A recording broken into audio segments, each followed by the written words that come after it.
আসসালামু আলাইকুম রহমতুল্লাহি ওবরকাতুহু। সম্মানিত দর্শক, হঠাৎ করে রাজনীতিতে আওয়ামী লীগের ফিরে আসা নিয়ে বেশ আলাপ আলোচনা হচ্ছে। ভারতের বিখ্যাত পত্রিকা আনন্দবাজার, সেখানে প্রবাসে থাকা বাংলাদেশের সাবেক প্রধানমন্ত্রী আওয়ামী লীগের সভানেত্রী শেখ হাসিনা একটি সাক্ষাৎকার দিয়েছেন ইন ডিটেইলস। এবং সেই সাক্ষাৎকারে তিনি যে সকল কথা বলেছেন, রাজনৈতিকভাবে তার কোনো কথা আপনি হয়তো তাচ্ছিল্য করতে পারেন, কিন্তু অস্বীকার করতে পারবেন না। এবং তিনি যে সকল কথাবার্তা বলেছেন, সে সকল কথা আপনি ছুঁড়ে ফেলে দিতে পারবেন না। বরং তার এই বক্তব্যের মধ্যে এবং এই সময়টিতে হঠাৎ করে আনন্দবাজার পত্রিকা সহ আরও দেশ বিদেশের বেশ কয়েকটি পত্রিকায় তিনি যে সাক্ষাৎকারগুলো দিচ্ছেন, সেই সাক্ষাৎকারের মাধ্যমে রাজনীতিতে আওয়ামী লীগের ফিরে আসা নিয়ে ব্যাপক আলাপ আলোচনা হচ্ছে। তিনি নিজে ফিরে আসতে চাচ্ছেন এবং তার যারা নেতাকর্মী দেশের বাইরে আছেন, অনেক শীর্ষ নেতা, যাদের মধ্যে ইন্টারনালি টেলিগ্রামের মাধ্যমে বা অন্যান্য যে সকল গ্রুপ রয়েছে, নিয়মিত রাজনৈতিক কর্মকাণ্ড পরিচালিত হয়। এটা গুপ্ত যুগের জামাতের যে অ্যাক্টিভিটিস ছিল, ঠিক অনেকটা সেইরকমভাবেই তারা কিন্তু আলাপ আলোচনা করছেন। অন্যদিকে শেখ হাসিনা দিল্লিতে বসে তিনি ভিডিও দিচ্ছেন না, কিন্তু অডিও ক্লিপে ঘন্টার পর ঘন্টা, 2 ঘন্টা 3 ঘন্টা ধরে তিনি এই যে গ্রুপ মিটিংগুলো করছেন আওয়ামী লীগের বিভিন্ন নেতাকর্মীর সঙ্গে। এবং তার বক্তব্য, আওয়ামী লীগের যারা নেতাকর্মীদের বক্তব্য, এটি রীতিমতো নাও এখন ওপেন সিক্রেট। এবং অবাক করার বিষয় হলো যে শেখ হাসিনার সঙ্গে যারা বৈঠক করছেন, মিটিং করছেন, তাদের একটা বিরাট অংশ ভিডিওতে তাদের ফেস দেখাচ্ছেন এবং তারা বাংলাদেশে আছেন, যেটি সরকারের যে নিষিদ্ধ করা, আওয়ামী লীগকে নিষিদ্ধ করা এবং আওয়ামী লীগকে রাজনীতির বাইরে রাখা, এটা যে কৌশল, সেই কৌশলের জন্য রীতিমতো বুমেরাং। এ গেল একটা। অন্যদিকে অত্যন্ত সুকৌশলে তারা সেই ৭৯ সনে ৮০ সনে শেখ হাসিনা ফিরে আসার ঠিক ১ বছর আগে যে তৎপরতাগুলো তারা চালিয়েছিল ১৯৮০ এবং ৭৯ সনে, আবার আমি বলছি জিয়াউর রহমানের জামানাতে, তারা বিভিন্ন সীমান্তে যে তৎপরতাগুলো চালিয়েছিল ওই সময়টাতে, যখন শেখ হাসিনা দিল্লিতে এই এবারের মতোই এক্সাইলে ছিলেন, তার প্রেক্ষিতে যে বাংলাদেশে একটা পরিস্থিতি তৈরি হয়, সেই পরিস্থিতি সরকারের জন্য আসলে একটা অস্বস্তিকর ছিল। এই জন্য সরকার আসলে প্রাণান্ত চেষ্টা করছিলেন আওয়ামী লীগকে রিভাইভ করার। আওয়ামী লীগ তো বাকশালের মাধ্যমে নিষিদ্ধ হয়ে গিয়েছিল, তো সেই আওয়ামী লীগকে আবার রিভাইভ করা এবং তাদেরকে রিফাইন্ড ফর্মে আনা। তো জিয়াউর রহমান সাহেব তার সর্বোচ্চ শক্তিমত্তা দিয়ে একটি রিফাইন্ড আওয়ামী লীগ করার জন্য নানাভাবে তিনি চেষ্টা করেছেন। ওই সময়টাতে প্রয়াত মিজানুর রহমান চৌধুরী, তারপর সেই টাঙ্গাইলের আব্দুল মান্নান, আব্দুর রাজ্জাক সাহেব, তুফাইল সাহেব, ডক্টর কামাল হোসেন, এরপর যে নোয়াখালীর যে আব্দুল মালিক উকিল সাহেব, এরপর সেই প্রয়াত রাষ্ট্রপতি জিল্লুর রহমান সাহেব, মানে এই সকল বাঘা বাঘা নেতাদেরকে নিয়ে বিভিন্ন অ্যাঙ্গেলে সরকারি চেষ্টা করেছে আওয়ামী লীগকে দাঁড় করানোর জন্য। কেন? ওই যে সীমান্তে প্রবলেম হচ্ছিল এবং একই সঙ্গে জাসদ, অন্যদিকে সর্বহারা পার্টি, অন্যদিকে একটার পর একটা মিলিটারিতে কু হচ্ছে, সব মিলিয়ে মোটামুটি সরকার পাগল হয়ে গেছিল যে এটার একটা পলিটিক্যাল সলিউশন দরকার। এবং সেই পলিটিক্যাল সলিউশন যখন হলো, তখন শেখ হাসিনা চলে এলেন বাংলাদেশে। তো জিয়াউর রহমান সাহেবের সঙ্গে তিনি রাজনীতি করতে পারেনি। দুর্ভাগ্যজনক হলেও সত্যি যে তিনি আসার পরপরই খুব দ্রুত জিয়াউর রহমান সাহেব একটা নির্মম হত্যাকাণ্ডের শিকার হন। ফলে জিয়াউর রহমান সাহেবের যে আওয়ামী লীগকে কেন্দ্র করে একটা রাজনৈতিক মাস্টার প্ল্যান ছিল, সেই মাস্টার প্ল্যানটা আমরা আলোর মুখ দেখতে পারিনি। এরপর আর একটা সামরিক শাসন আসে, জিয়াউর রহমান সাহেবের পরিবর্তে এরশাদ আসেন এবং আলটিমেটলি ৩-৪ বছর একটা খুব খারাপ অবস্থা চলে যায়।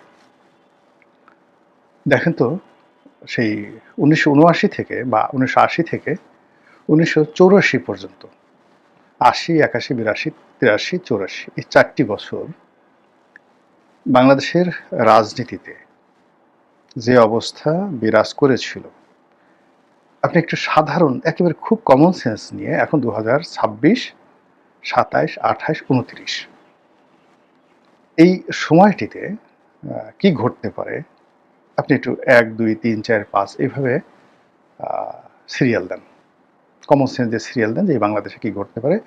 আপনি নিশ্চিত লিখে রাখেন পয়েন্ট 1, 2, 3, তার মধ্যে দেখবেন যে সেই 1979 থেকে 1984 সন পর্যন্ত এই বাংলাদেশের রাজনীতিতে যা কিছু ঘটেছে ঠিক সেম ঘটনা আমাদের জাতির উপরে আবার রাক্ষসের মতো এসে চেপে পড়ার মতো শো শো করে আওয়াজ করছে, ঠিক সেম ঘটনা। তো যেটা বলছিলাম যে সেই কারণে যে রাজনীতির যে একটা ভ্যাকিউম, যে ভ্যাকুয়ামটি জিয়াউর রহমান সাহেব বুঝেছিলেন 79 সনে, এবং সেই 79 সনের যে প্রথম যে পার্লামেন্ট নির্বাচন, তার আগে রাষ্ট্রপতি নির্বাচন, সেই দুটো রাষ্ট্রপতি নির্বাচন বিএনপির জমানাতে হয়েছে। একটি নির্বাচনে ডক্টর কামাল হোসেন আওয়ামী লীগের প্রার্থী ছিলেন, আরেকটি নির্বাচনে কর্নেল M.A. উসমানী ছিলেন। এবং আপনি জানেন যে রিফাইন্ড আওয়ামী লীগের প্রার্থী হিসেবে কর্নেল উসমানীকে আসলে জিয়াউর রহমান সাহেবই দাঁড় করিয়েছিলেন, এবং কর্নেল উসমানী মূলত জিয়াউর রহমান সাহেবের প্রমোটার ছিলেন, just like a papa, papa tiger, তার উপাধি ছিল সেনাবাহিনীতে পাপা টাইগার। তো সেই সময়টা তো জিয়াউর রহমান সাহেব চেষ্টা করেছিলেন যে একটা পলিটিক্যাল সলিউশন হোক, কিন্তু সেই সলিউশনে কর্নেল উসমানীকে দিয়ে, ডক্টর কামালকে দিয়ে, তুফাইল সাহেবকে দিয়ে, আমর সাহেবকে দিয়ে, মানে যারা বাংলাদেশে ছিলেন, এটা হয়নি। অন্যদিকে হেমায়েতুল্লাহ আরঙ্গ, মানে আওয়ামী লীগের যে মিলিটেন্ট গ্রুপ যারা ছিল, জনাব আব্দুল কাদের সিদ্দিকী থেকে শুরু করে লতিফ সিদ্দিকী যারা ভারতে ছিলেন, ওই সময়টাতে তাদের যে তৎপরতা এটা সরকারকে অস্থির করে তুলেছিল। এখন আপনি দেখেন আওয়ামী লীগের যত মিলিট্যান্ট গ্রুপ রয়েছে, যুবলীগের যত মিলিট্যান্ট গ্রুপ রয়েছে, যারা অস্ত্র পাওয়ার থেকে শুরু করে যে কোনো অপকর্ম বলেন, সুকর্ম বলেন, আওয়ামী লীগের তারা সবাই এখন এই যে জেলখানা থেকে ইসমাইল হোসেন সম্রাটকে মানে বের করে দেওয়া হয়েছে। এখন সম্রাট কোথায় আছে বলেন তো? এই ঢাকা শহরে সম্রাট, নিখিল, কোচি, মিরপুরের যে কোচি, যিনি মানে মহানগর উত্তরের যে সেক্রেটারি ছিলেন বা সভাপতি ছিলেন, BGM এর সভাপতি ছিলেন, মানে এই সমস্ত অন্ততপক্ষে আওয়ামী লীগের এই ঢাকা শহর নিয়ন্ত্রণ করে শাওন, নজরুল ইসলাম বাবু, পলিটিক্যালি ধরেন এনামুল হক শামীম, নজরুল ইসলাম বাবু, এই মানুষগুলো এখন কোথায় আছে? শেখর কোথায় আছে? জাহাঙ্গীর কবির নানক কোথায় আছে? বাহাউদ্দিন নাসিম কোথায় আছে? তারা এই ঢাকা শহরে সে 1986-87 সন থেকে পুরো রাজনীতি নিয়ন্ত্রণ করছে, আন্ডারওয়ার্ল্ড নিয়ন্ত্রণ করছে। তাদের হাজার হাজার নেতাকর্মী আছে। এই নেতাকর্মীর মধ্যে কেউ চাপাতি চালাতে পারে, কেউ বন্দুক চালাতে পারে, কেউ অপহরণ করতে পারে, সে কেউ ছেঁচা দিয়ে আপনার 32টা দাঁত খুলে ফেলতে পারে, নাকের বদনা ফাটাই ফেলতে পারে, তারা গুলিস্থান থেকে চাঁদা তুলতে পারে, সব কিছু করতে পারে। এই লোকগুলো কোথায় আছে বলেন এখন? আপনি তাদেরকে ডিসম্যান্টলিং করতে পেরেছেন? তাদেরকে জেলখানায় ভরতে পেরেছেন? তাদেরকে নিয়ন্ত্রণ করতে পেরেছেন? তারা মুক্ত বিহঙ্গের মতো উড়ে বেড়াচ্ছে। তাপস কোথায়? পরশ কোথায়? নিক্সন চৌধুরী কোথায়? লিটন চৌধুরী কোথায়? সবাই কিন্তু যার যার অবস্থানে অতীতের যে কোনো সময়ের চেয়ে শক্তিশালী। চট্টগ্রামের রাজনীতিতে যারা যারা আছেন, মানে এখন চট্টগ্রামের রাজনীতিতে যারা আছেন তাদের তুলনায় আওয়ামী লীগের সেটটা চিন্তা করেন। আওয়ামী লীগে আখতারুজ্জামান চৌধুরী বাবু সাহেবের ছেলে জাভেদ, ওই যে দেখেন লন্ডনে, সে লন্ডনের মধ্যে বাংলাদেশে থেকে লন্ডনের মতো জায়গাতে 800 বাড়ি কিনতে পারে, তাকে দেখে আপনার কি মনে হয়? গর্ধব?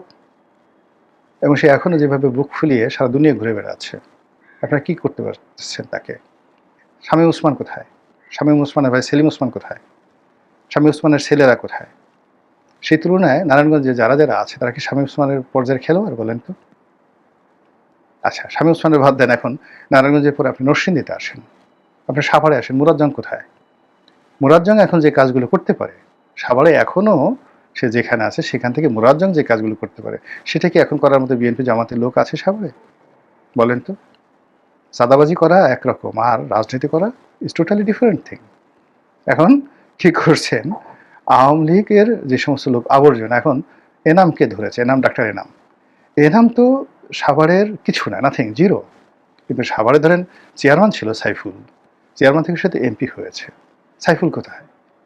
মুরাজ্জং, সাইফুল, এই দুজনই তো পুরো সাভারের যে আন্ডারওয়ার্ল্ড, সেই আন্ডারওয়ার্ল্ডটা তারা নিয়ন্ত্রণ করতে পারে। এরপরে যারা উপজেলা চেয়ারম্যান ছিল, মুরাদের প্রতিদ্বন্দ্বী, সাইফুলের প্রতিদ্বন্দ্বী, সেই পুরো গ্রুপটা তারা কোথায় আছে? তাদের কাউকে গ্রেপ্তার করতে পারছেন? ১৭ বছর